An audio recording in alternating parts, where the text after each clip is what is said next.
Hello students, my self Aishwarya Sharma और मैं आपको पढ़ाऊँगी चैप्टर 27 द ड्रेडफुल गेस्ट।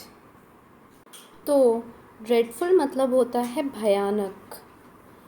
तो इस चैप्टर का नाम है एक भयानक मेहमान।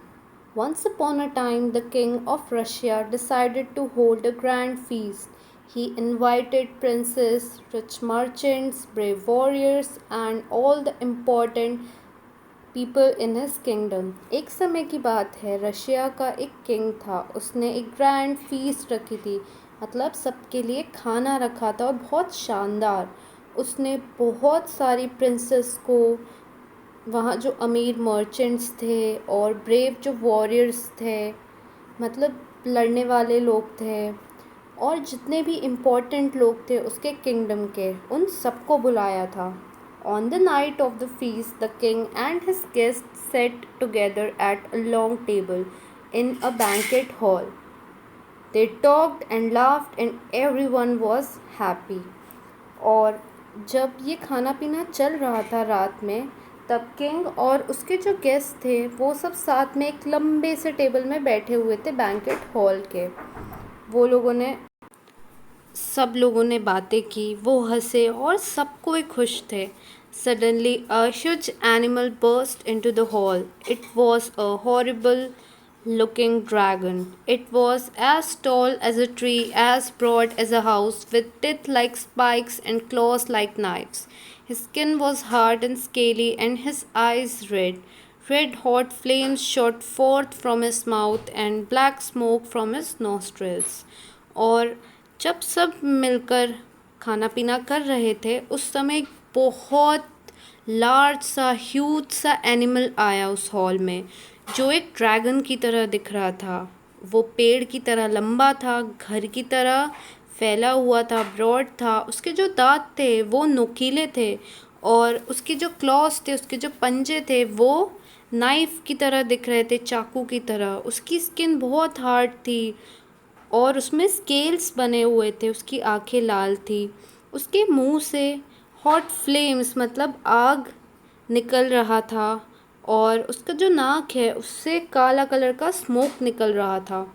Now this dragon was also a very mean creature. He love to be a spoil sport and a killjoy. He walked straight to the head of the table and pushed himself between the king and the queen. Everyone stopped talking. Everyone was scared. Well, not everyone. The brave warrior Ivan was not afraid of dragon. What a rude, impolite creature you are, he said angrily. और जो dragon था वो बहुत ही mean था, बहुत ही मतलबी था। उसे लोगों की हर चीज़ जाकर ख़राब करना, उन्हें जाके मारना, ये सब बहुत पसंद था।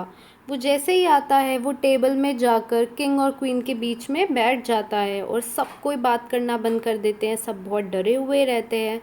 पर जो ब्रेव वॉरियर रहता है वो बिल्कुल डरा नहीं रहता है। उसका नाम रहता है इवान। वो कहता है कि कितना रूड और इम्पोलाइट बिहेवियर है, क्रिएचर हो तुम। Just then the servants brought in the food and set the platters on the table. But before they had a chance to serve the food to the king and the queen and the guests, the dragon began to gobble up everything. The king and the queen did not know what to do. Nobody could stop the dragon. But Ivan spoke up again. Nobody has ever taught you any manners, I can see. He said, I hope you choke on the food you are gobbling up so greedily. और फिर जैसे ही servants खाना लेकर आते हैं, plate लगाते रहते हैं, तो सबके खाने से पहले ही वो ड्रैगन आ गया रहता है, और वो कुछ खाएं उससे पहले ही वो सारा खाना खा जाता है। और किंग और क्वीन को समझ ही नहीं आता वो क्या करे। कोई भी ड्रैगन को कुछ नहीं कहता, पर इवान जो ब्रेव वॉरियर रहता है वो कहता है कि क्या तुम्हें किसी ने मैनर्स नहीं सिखाए हैं। और वो कहता है कि मैं तो चाहता हूँ कि तुम्हारे मुंह में ये खाना चोक हो जाए जो तुम इतने ग्रीड के साथ खा रहे हो। Now this was more than a dragon could stand. He puffed out fire and sprang to his feet. I dare you to come and fight with me, Ivan, he roared. Are you ready? Of course, said Ivan.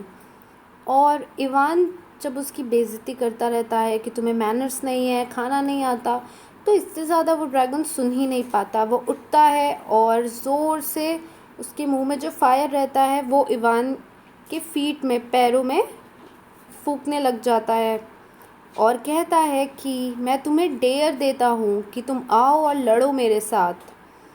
और वो Ivan से पूछता है क्या तुम तैयार हो? तो इवान कहता है हाँ बिल्कुल, of course. What have you done, Ivan? Said the king. Let's put with the dragon for some more time.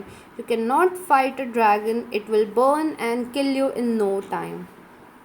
और किंग इवान से कहता है कि ये तुम क्या कर रहे हो? छोड़ो इस ड्रैगन को, थोड़ा समय दो, ये चला जाएगा। तुम इस ड्रैगन से नहीं लड़ सकते क्योंकि ये तुम्हें जलाकर मार डालेगा। But Ivan was not afraid. He knew that dragons were dreadful but not intelligent. He was sure he could find a way of killing the dragon. पर इवान बिल्कुल भी डरा नहीं हुआ था। उसे ये पता था कि जो ड्रैगन्स होते हैं वो ड्रीडफुल होते हैं, लेकिन उनके पास दिमाग बिल्कुल नहीं होता है। और वो श्योर था कि वो कोई ना कोई वे, कोई ना कोई अच्छा सा तरीका निकाल लेगा उस ड्रैगन को मारने का। Everyone walked out to the palace courtyard. The dragon and the brave warrior faced each other. The dragon smiled a very mean and wicked smile. Now, how shall I kill you, you silly fool? He asked Ivan. Shall I burn you to death? Shall I smother you with fumes? Or still, shall I tear you up with my knife claws? Or shall I eat you up with my spiked teeth? और सब कोई उस वो जो palace होता है उससे बाहर निकल जाते हैं। फिर वो ड्रैगन और जो वॉरियर होता है वो एक दूसरे को बाहर फेस करते हैं और ड्रैगन एक मीन सी स्माइल देते हुए कहता है कि तुम मुझे बताओ मैं तुम्हें कैसे मारूं? तुम चाहते हो कि मैं तुम्हें जला के मारूं, या मैं तुम्हें धुएं से मार दूं, या फिर मैं तुम्हारे अपने नाइफ़ की तरह क्लॉज से, पंजों से टुकड़े टुकड़े कर दूं और तुम्हें खा जाऊं अपने स्पाइक टिप से। In the mean while however the clever Ivan had thought of a way of tricking the wicked creature. He folded his arms on his chest and said in a clear voice, Now look here, dragon. When you dared me to fight us, I agreed readily. I thought it would be a fight between just the two of us. Then he pointed behind the dragon. Why, you have brought a whole army to help you fight. और उसी समय Ivan बहुत अच्छा दिमाग लगा लेता है। वो अपने हाथ मोड़ के अपने चेस्ट के पास रख लेता है और कहता है कि ड्रैगन, मुझे तो लगा था कि तुमने मुझे डेयर किया है कि मैं तुम्हारे साथ लड़ूं, और मैं इस बात के लिए अग्री भी कर गया। मुझे लगा था ये जो लड़ाई है ये हम दोनों के बीच में है। फिर वो कहता है लेकिन तुम अपनी पूरी आर्मी लेकर क्यों आए हो? The dragon was as stupid as Ivan thought him to be. He turned his head to see what Ivan was pointing at. Quick as a flash of light, Ivan drew his sword and cut off the dragon's head. जैसे कि Ivan अपना mind लगाता है और dragon को कहता है कि तुम्हारे पीछे तुम्हारी आर्मी है, वो उंगली दिखाते हुए कहता है ये तुम्हारे पीछे अपनी आर्मी लेकर क्यों आए हो? और जैसा कि इवान ने सोचा रहता है, ड्रैगन बहुत स्टूपिड रहता है। वो पीछे मुड़ता है ये देखने के लिए कि उसकी आर्मी कहाँ है, और उतने ही देर में इवान अपनी स्वॉर्ड, अपनी तलवार निकाल लेता है और ड्रैगन का सर काट देता है। There, he said, we won't have to put up with the streetful guest ever again. और फिर इवान कहता है कि बस अब हमें इस भयानक से गेस्ट को फिर से फेस नहीं करना पड़ेगा।